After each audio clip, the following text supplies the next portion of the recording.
Bonjour mbokku internetu IM Télé International Média TV ñu ngi leen di nuyu di leen ziar bu baax fas yéene ànd ak yéen ci seen revue des titres pour ce mercredi 7 août 2024. On va commencer par le journal L'Indépendant. Conseil d'administration du FMI. L'Afrique obtient son 3e siège, Magal de Touba.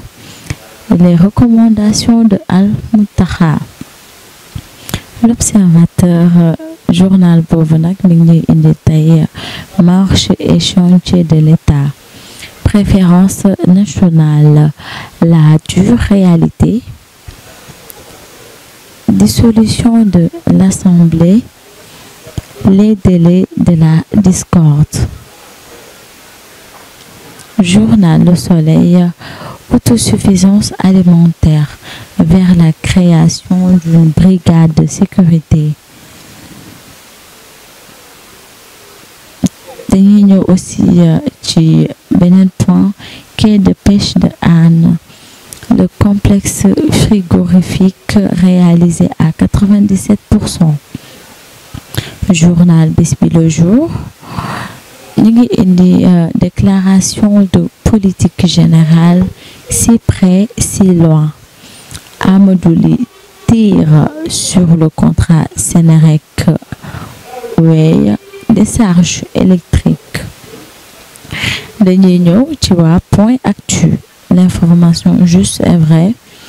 Polémique sur la direction de Sen CSU. Coup de projecteur sur le vrai profil du top management. Grosse révélation de Amadou Ly, PDG de Akilee. Journal Le Quotidien. Crise dans le secteur des médias. L'État presse les entreprises. Limogeage de Cheikh Dieng de l'ONAS. Abdou Mbow demande à des comptes à Cheikh Tidiane Dièye. Journal Le Sud Quotidien, il met en avant blocage de comptes bancaires, pression fiscale, suspension des conventions commerciales. La presse au bord de l'asphyxie. Crise persistante à la frontière sénégalo-gambienne. Les camionneurs sénégalais dénoncent un excès de zèle. Les Échos, ñoom ñu ngi indi tey fisc, TNT, suspension des conventions, mutisme sur l'aide à la presse. La presse pressée de toutes parts. Convoqué par le CNG, Balla Gaye en déplacement n'y sera pas. Rewmi Quotidien mi ngi ñuy wax ci Grand Magal de Touba. Serigne Mountakha Mbacké balise la route. Le journal L'Info nous parle une trentaine de questions écrites au gouvernement. Guy et Abdou Mbow secouent les ministres. Cheikh Omar Sy, PDT du MRET, les élections législatives peuvent se tenir en 2025 sans pression.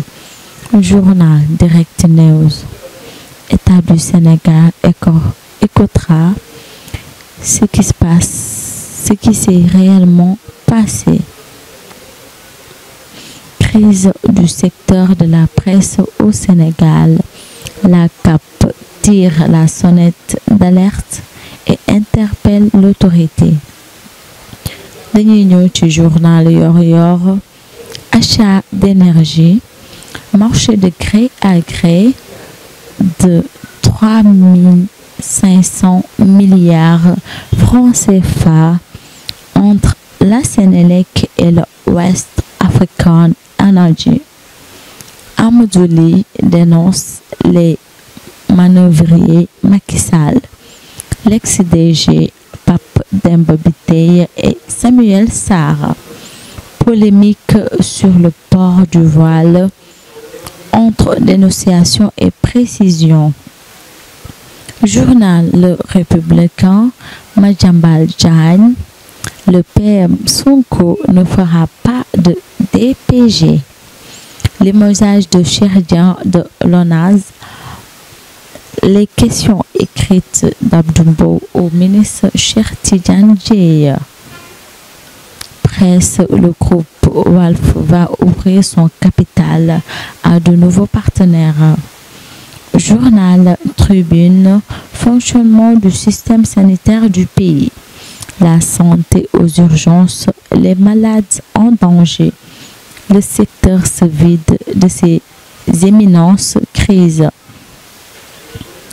Grève, transport, taxi, transporteur du moins, taximan, BTP, promoteur, ambulant, Jakartaman, église, le front social bout à 100 degrés. Journal L'Évidence, scandale foncier, Diopsi, Papis Diop, dans le collimateur.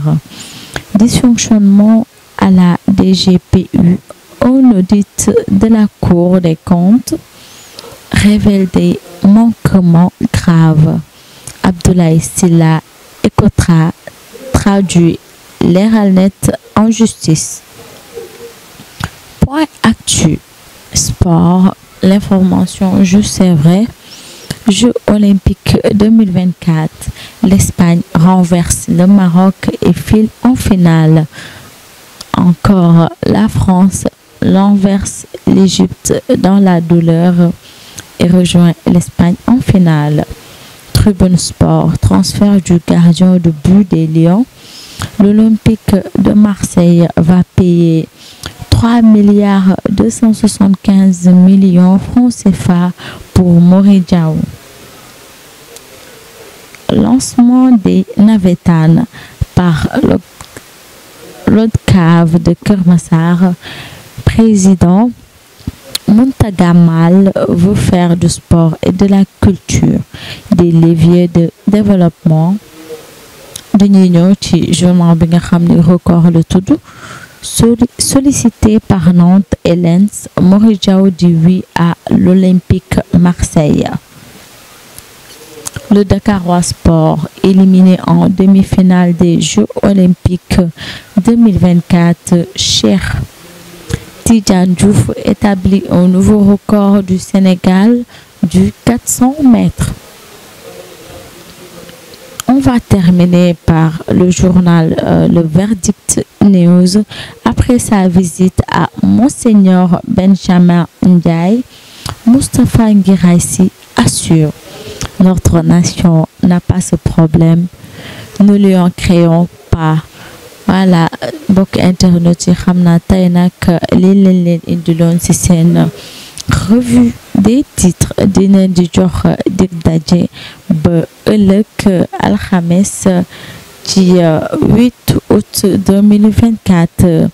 C'était un réel plaisir de vous donner des informations comme on le fait. Donc on se dit à demain, Inch'Allah. Merci beaucoup.